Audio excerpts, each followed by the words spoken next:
Isaiah chapter 49.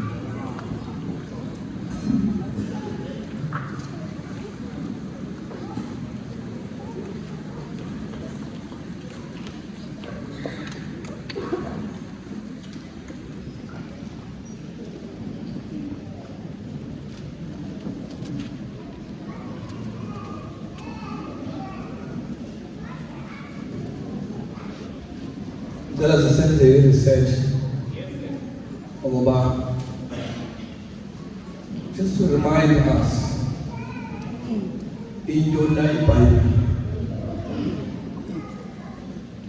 yabani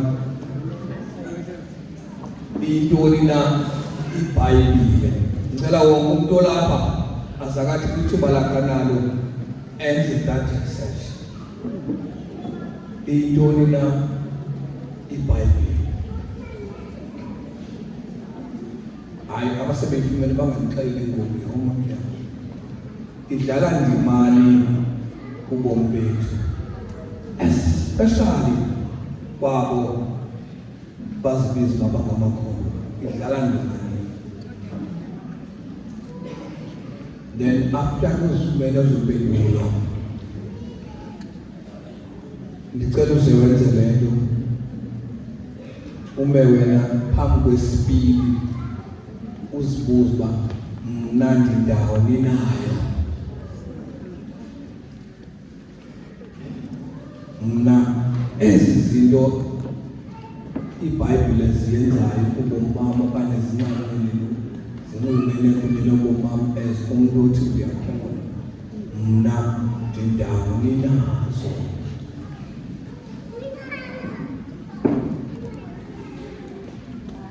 Verse 17.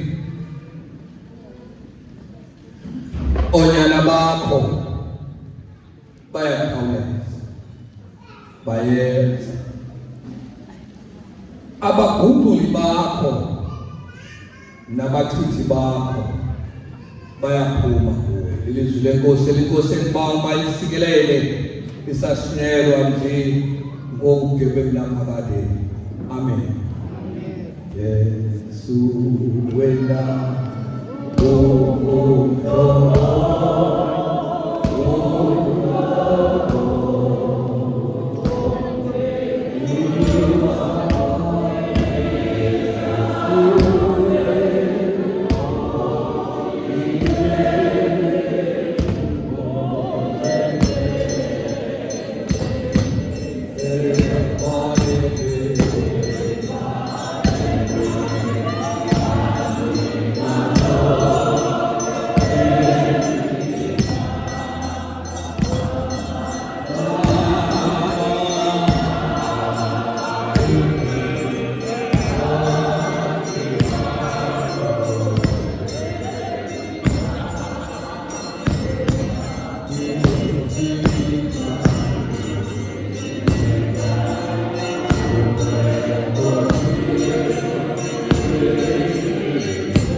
bayakhawuleza bayeza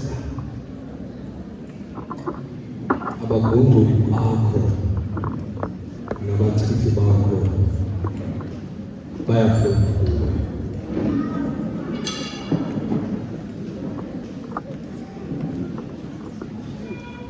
Spiritual Growth Bible says, soon your descendants will come back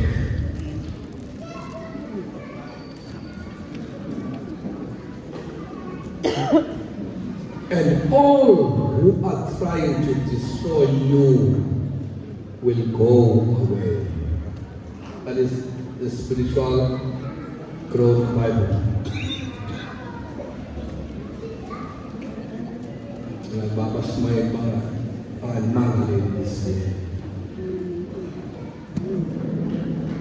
ingikhulelo enka yehlabathi elitsha yezibhalo ezingcwele ithi yona onyana bakho bakhawulezile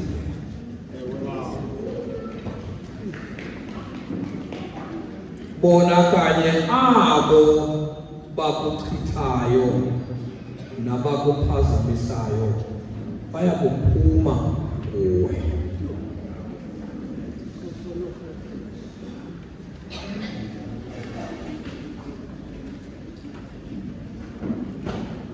Izibekele umgomo ezamaneni yamakuwo nelikhaya bayibe umgomo zasiqhube emdibonyaka othi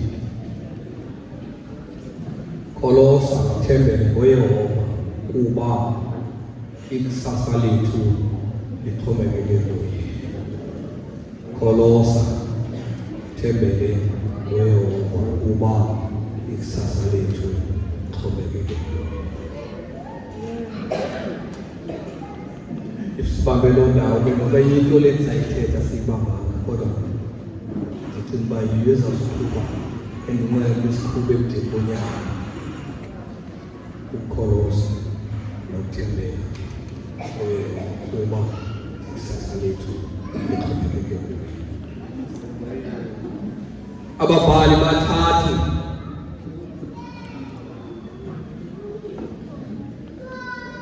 ababhalela incwadi kaprofethi Isaya kodwa basebenzisa ifani enye.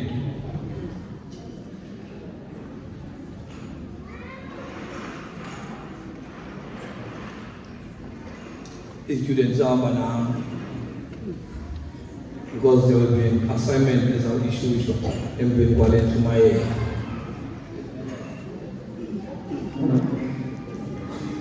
Umbhalo wokuqala ukusuka kusahluko sokuqala kule ncwadi kaMprofethi Isaya ukuyoma kusahluko sama-39 bathi abaphenduli bezibhalo nguproto Isaya obhala esasihluko.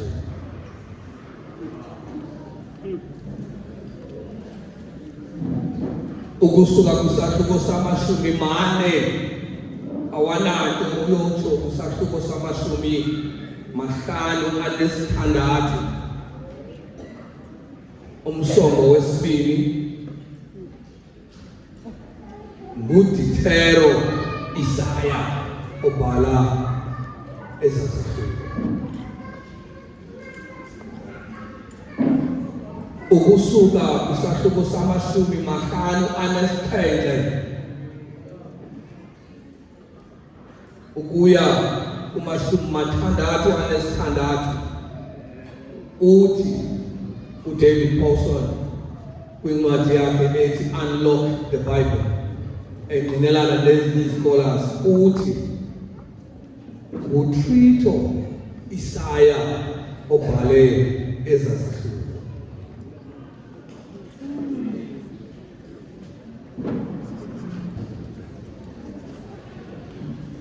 Nangona incwadi yeBhayibhile ingasahluleli aba babhali kodwa isinika uIsaya omnye.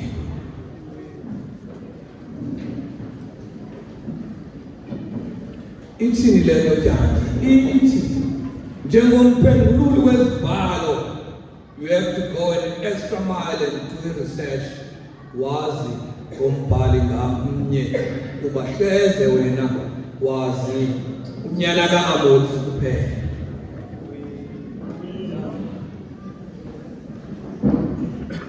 Hleze ingqiko yakho iphelele kwazini okokuba oyena Isaya ubhale le ncwadi ngulo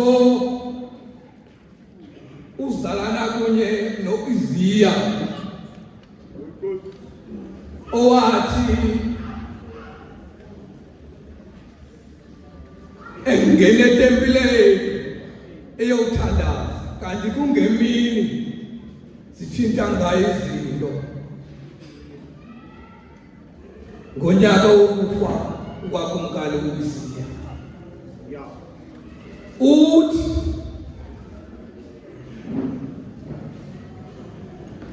ndangena etempileni ndizixelile kuThixo ukuba ndingumntu omlomo oyinqambi nohlala phakathi kwabo. Yasuka itempile yagcwala ngumsi ndisamangaliswe yiloo nto. Yasuka iseraphi phaya yathatha ilakhe literally a cold, burning cold alifaka emlonyeni wam. Avela ilizwi elisithi lifikile nje ilahle emlonyeni wakho isono sakho sichanya kushela.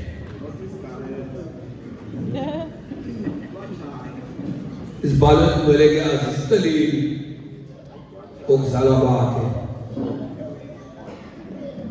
kodwa zisazisa into ethi wayehlala eJerusalem nenkosikazi yakhe eyayingumprofetikazi.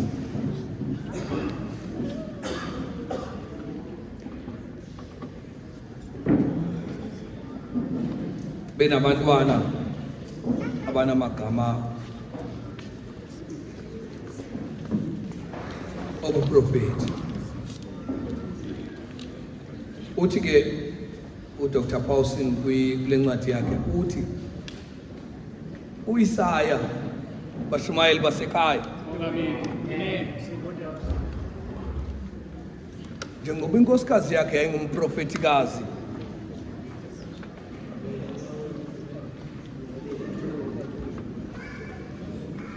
izprofeti wazithunywa nguThixo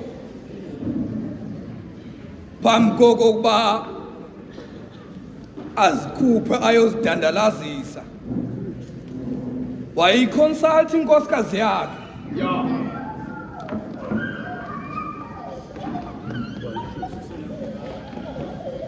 Not le nto siyenzayo thina ugogosheke nesemo.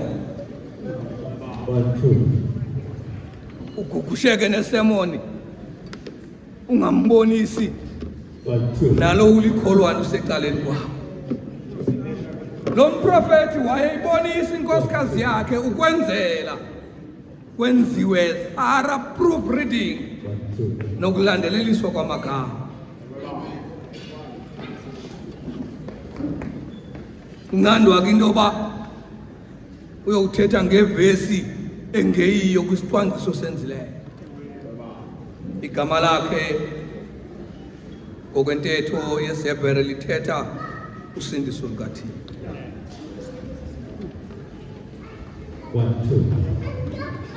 Bese ndithilo ke ndathi le ncwadi yahlulwe ngokufanayo neencwadi zeBhayibhile kuba izahluko zayo zilingana kanye neencwadi zeBhayibhile.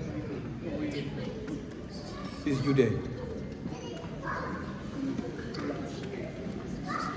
Inezahluko ezingabashumi amathandathu anesithandathu that consist of the full Bible enezibhalo eziyi-66.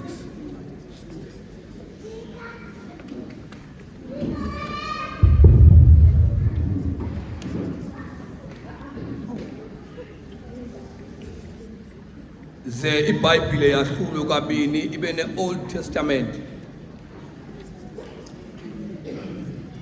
enezahluko zayo eneencwadi zayo eziyi-39. I-New Testament ibe neencwadi eziyi-27. Mandiyeke ke le nto ukwenzela uba abantu bangadineki apha kwesi sahluko. U-Isaya wesibini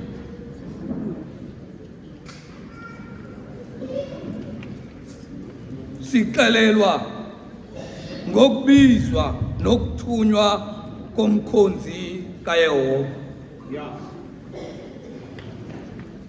Siphinde sixelelwe ngokuhlangulwa kukaIsrayeli.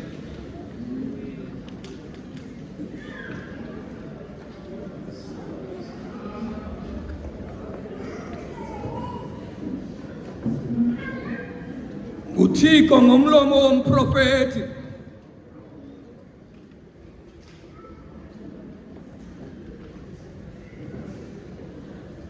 exelela isizwe sikaIsrayeli okokuba izinto zakho bezithinjiwe nebezilahlekile zizawubuya.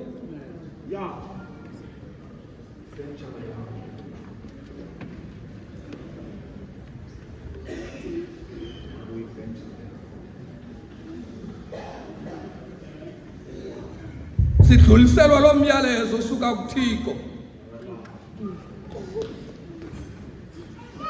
omayela nokuhlangula kwabo.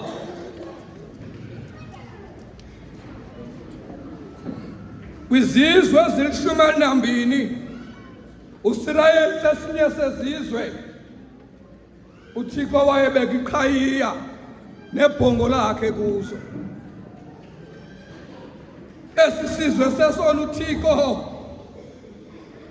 wayesithanda kakhulu ngaphezu kwazo zonke izizwe ezili-12. Kodwa kwasisizwe ebesiba nethuba lokokuba simsengele phansi uThixo, ingakumbi lowo ubekwe ngaphambili nguThixo koba makabakhokhele.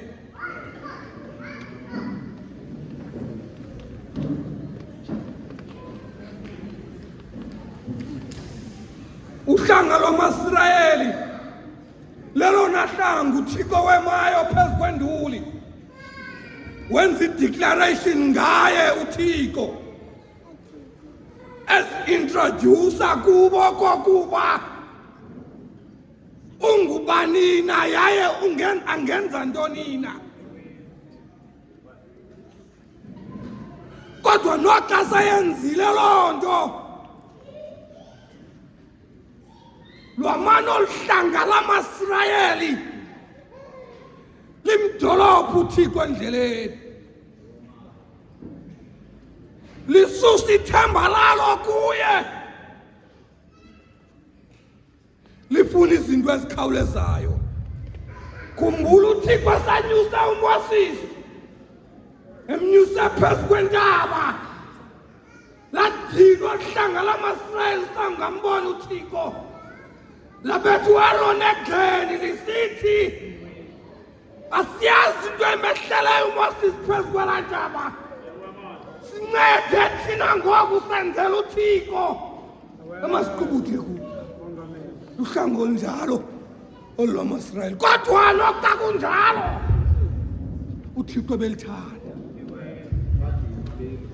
Nalapha bebexelelwa ngoba ze bangandiselani nezinye intlanga, bangazinquli izithixo, kodwa wawexuka uIsrayeli, simbhakasele likhoba lokuthindwa eBhabheli, benqula izithixo, bemlahlile uThixo,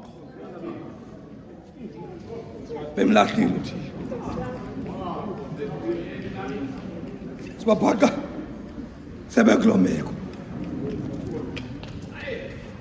Xa usekuthindweni noba ingqondo ibuyile, uthi usawungena ube ngaphakathi kwenziwe hloko uba iyavalwa zonke ikona, ungaphumi udesk ufakwe kule nkqubo, ngoba kukhutshwa le uyaziyo ufakwe le bayifunayo.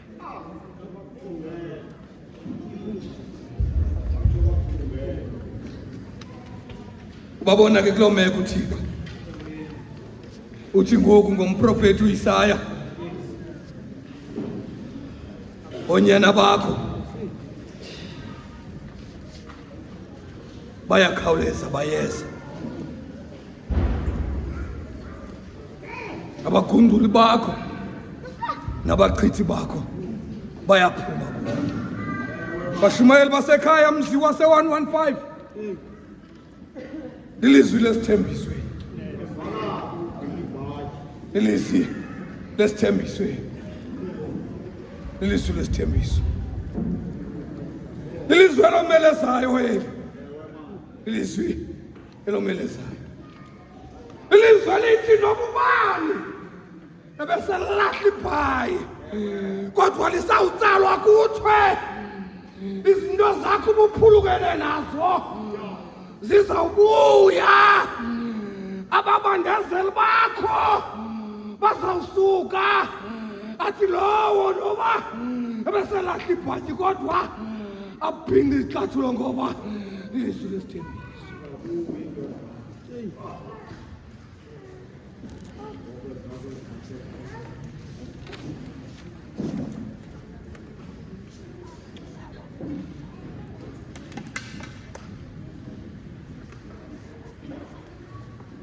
Abagunguli bakho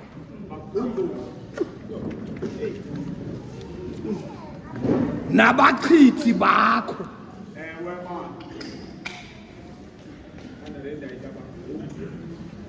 bayaphuma kuwe. Wena into mawuyenze kulo nyaka ka-2026, kholosa uthembe uThixo, ngoba ikusasa lakho lixhomekeke kuwe.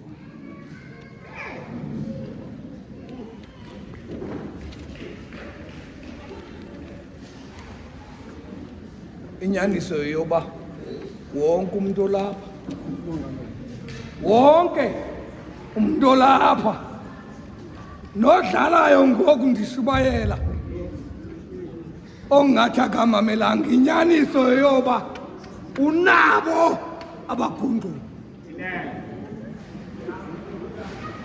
wonke umuntu olapha,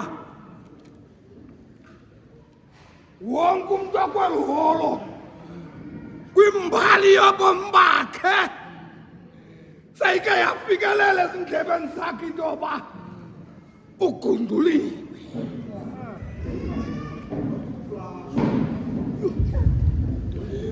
Inyaniso mongameli sam zezoba wonke umuntu olapha kweliholo,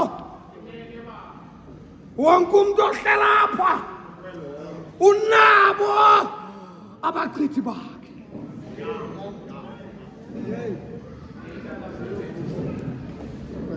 Wonke umuntu olapha kweliholo ike yachithwa imizamo yakhe.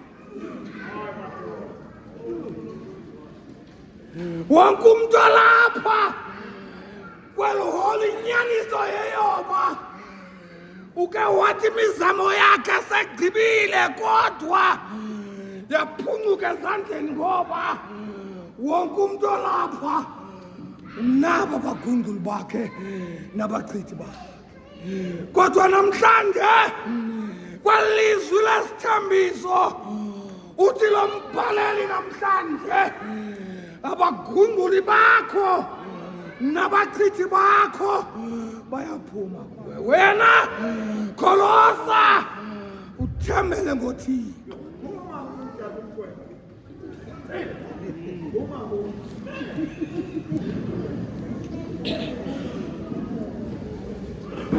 Mhlawumbi uthi hayi uthetha ngezomntalakhe lo,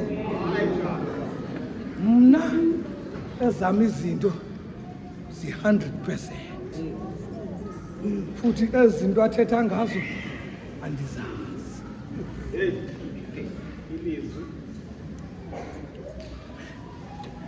Abagunduli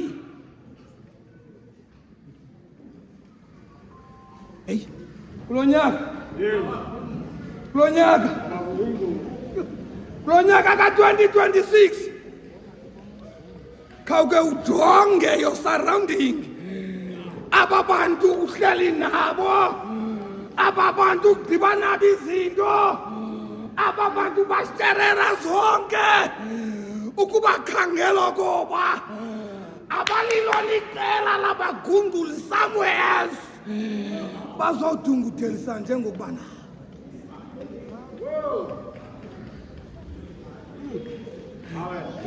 Abagunduli Mahadebe ngabantu apha abanobuchule abathathi ixesha bakhangela iprofile yakho, bakulandelele, bakhangela izinto zakho, bafune yonke i-background yakho, behle babheke ezincambini ekhaya bayofumana koba i-upbringing yakho yayinjani na.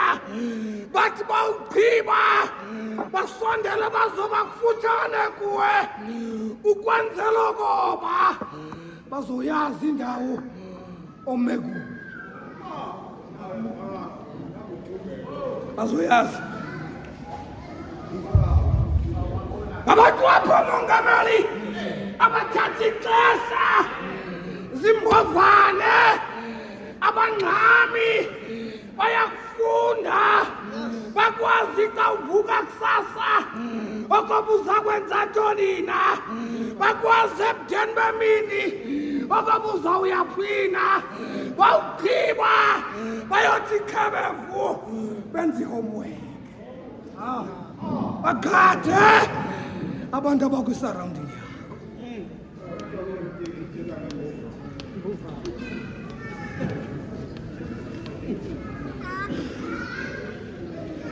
Futhi ayingobantu abakude, ngabantu abakwaziba uligobhoka, bayayazi itonga yakho, yodondolo nangoku kasiguqa esithebeni nabo bazawuguqa bathi kulapha Nkosi ndikubonayo ndakuguqa esithebeni sakho kanti abathe blo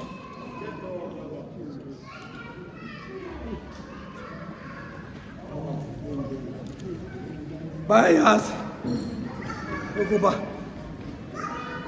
njengosuccessful kobomi bakho izinto zikuhambela kakuhle ukamelele ngalo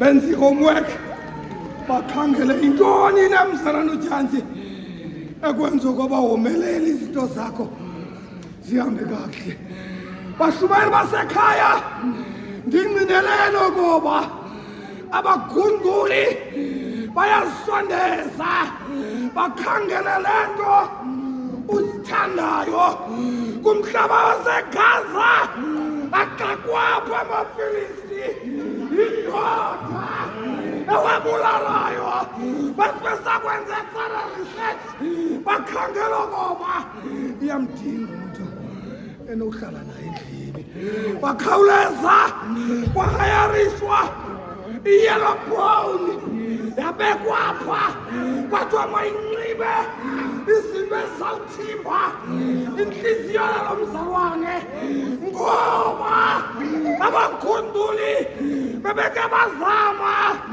isihlandlo bayixelela iyellow brown ukuba sizamile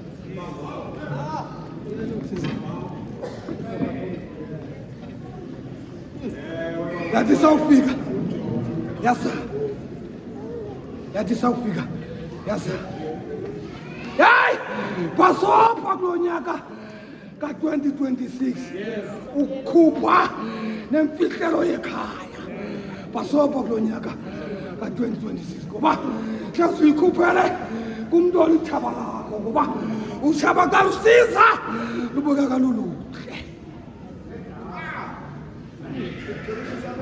bavakale sithi undikhohlisile nakwesi sihlandlo aphinda amandla akho Samson aphinda amandla akho Samson noba udinwe ukwayiphina imeko sukhawuleza unikeze ngepini yekhadi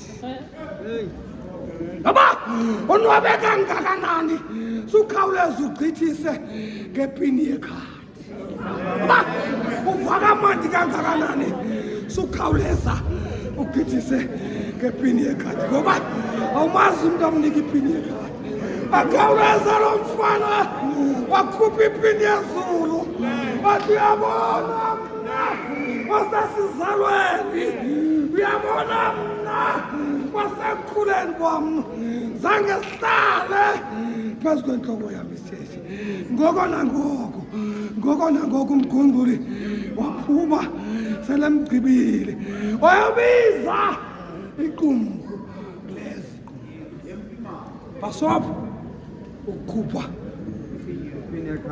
the last imfihlelo yakho yaziba yiyo uphila ngayo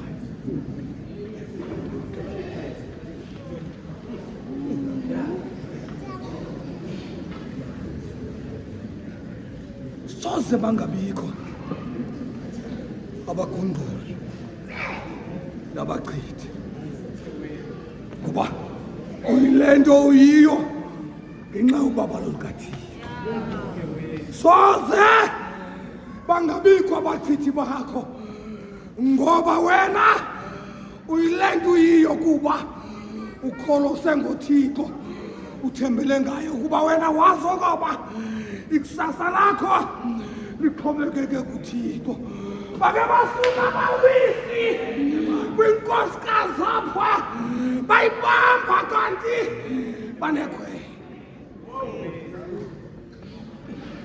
uyamazi umuntu ongayifumenanga inyama emgidini uphuma toka benolakathi ibiletyiwe ninzi laa nyama ibibhitye nobhitya ngelo xesha khange inuke xa ubona abanye abantu bephuma bonwabile kwenzeka le nto eJerusalem ezamadoda eqhuba inkosikazi kanti enye iperpetrator amadoda indoda engakhange ibhalelwe leta. Zona ileta bezibhaliwe amanye amadoda azibeka isignature. Kwasuke kwathi xa kufuneka iyiyo ezawubhala isignature kwathiwa amadoda asendleleni ebuyayo kulizwe lokuthindwa. Yaqonda okoba mayikhawuleza ihlaba umkhosi ithi lona simbhacile sambamba esophula umthetho wamadoda. Ngoko kufanele batheni ukufamba kutheni ndizawutsho awumiswa le nkosikazi phambi koyesu ewumiswa phambi koyesu. Kodwa uyesu kayefika wabajonga abachithi wabajonga abagunguli ogqiba wema waphala phantsi wonke ongenasisono bakathabathi litye axulube le nkosikazi. Bathi kayiphakamisa amehlo bafika abachithi nabagunguli bale nkosikazi sebemkile wabhekisa umyalezo kuyo, hamba ungaphindi ubuye wona. Kaloku ke kulo nyaka ka-2026 ifocus yethu ingabikho kubagunguli nabachithi bethu. Ifocus yethu ingabikho kubabandezeli bethu noba siyabazi noba siyababona, kodwa ifocus yethu mayibe yileya siyiqalekwa kumbhaleli wamaHebhere ecenga abantu abazawuqala indlela athi masincede kulo nyaka ka-2026 uqhatho lubekwe phambi kwethu silubaleke ngomonde sisamehlo ethu kwimbangi nomdibelalisi wokholo lwethu ngoba nguye yedwa onazo iimpendulo zobomi.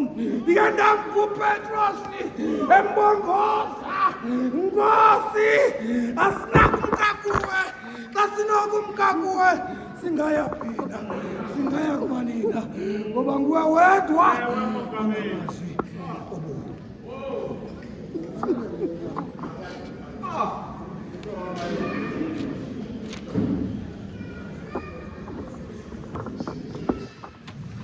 Walfred bawukhadebe uzapha eKapa ulayisha ubuyiswa nosiyabo Kolosa thembele uThixo ngoba ikusasa lakho xhomekeka bazapha eKapa. Uvile utata into yoba zikhona indawo apha ezimane uthikoka umuntu ongutata xa upholile uyongqengqa ngesisu ubhinqa itawuli ucofocofoze uzapho ulayisha inkosikazi yakho mamgcina nentombi yakho ubuyiswa unyana wakho siyabona bale behamba kakuhle apha endleleni xa bephuma eToes River mongameli xa bephuma eToes River ikhawuleze lithi rhwelele ngamafu. Heyi nakulo nyaka ka-2026 ayeza mafu. Nakulo nyaka ka-2026 zikhona iingcimba zamafu. Lizawukhawuleza lithi rhwelele. Xa lithi rhwelele uzawube ukholose ngabani? Xa zirhwelele uzawube ukholose ngabani? Bathi xa begqitha iToes River besiza lagubungela labunkungu weza utata uMadzodana wayicenga iqegu lako kwabo babeqala ungathi bayangena kulaa mmandla waseTorrance zayeka iwayipasi ukubetha ngoba sekugcwele nenkungu zalahleka izibane zathi sawulahleka izibane zayeka iziqhoboshi bakhawuleza umamgcina bashukumisa aba bantwana buyiswa nosiyabonga vukani ingadi yasizulenza ixesha loyawufika kwenhlanzi ngoba oluhambo lunengozi oluhambo lunentshawa vukani bantwana bam nibophe isiqhoboshi yabalekwekusiyabonga ingasemva iteteke ngakudade wayo yabuzangongathi ayikhathali mama kubani nalo uqhuba lemoto mama kubani nalo usesteringini waphendula umamgcina esoyika isipilini siphezulu vukani bantwana bam anonibuza imibuzo emininzi ngoba isiqhoboshi ziyekile iwayipasi asibethi nesibane ziyekile utata wena kaboni kakuhle vukani yemalekwekwe yathi mama siyeke silale thina siyeke silale noba isiqhoboshi azisebenzi noba izibane azikho noba besebenzi iwayipasi siyeke silale ngoba umuntu okwisteringi uyakhathala umuntu okwisteringi uyakhathala ufuna ukuthi-ke kwenza ingangona sizawuphelelwa imisebenzi sizawulala singatyanga sizawuhlutshwa ngabantwana sizingangabi nanto sizawulala silila kodwa noxa kunjalo umuntu osesteringini sobomi bethu uYesu Kristu uyakhathala yathi nebisho lekwekwe wangicambaza umadodana wehla wayigqiba ididorence funa ukuthi-ke kulo nyaka ka-2026 noba ziyezi izilingo sosezingezina kodwa ungayeki wena ukukholosa ngoThixo ngoba abakholosa ngoYehova bayakuhlaziyeka emandleni bayakudinga njengokhosi banyukele phezulu uThixo woxolo uThixo wothando uThixo nobungcwele umlondolozi wethu makasifikelele asithamsancelise sonke thina silapha ngoku kude bekunaphakade amen athandaze umama ufokwabo